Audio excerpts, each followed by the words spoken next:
গতকাল ছিল 5ই নভেম্বর বুধবার, শুভ রাস পূর্ণিমা। তোমরা অনেকেই জানো আমি রাস পূর্ণিমার দিন লক্ষ্মী পুজো করে থাকি।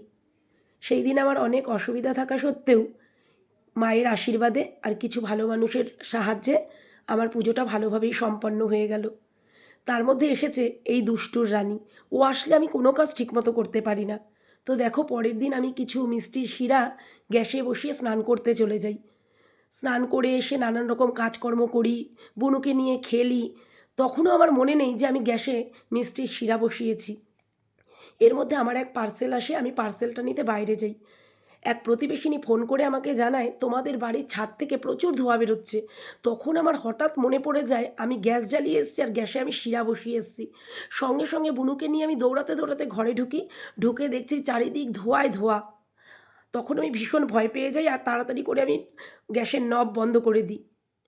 কিছুক্ষণ বাদে যখন আমি সসপ্যানটা কলের তলায় বসাই, তো দেখছি যে শিরাগুলো জ্বলে গিয়ে এরকম কালো কয়লা হয়ে গেছে।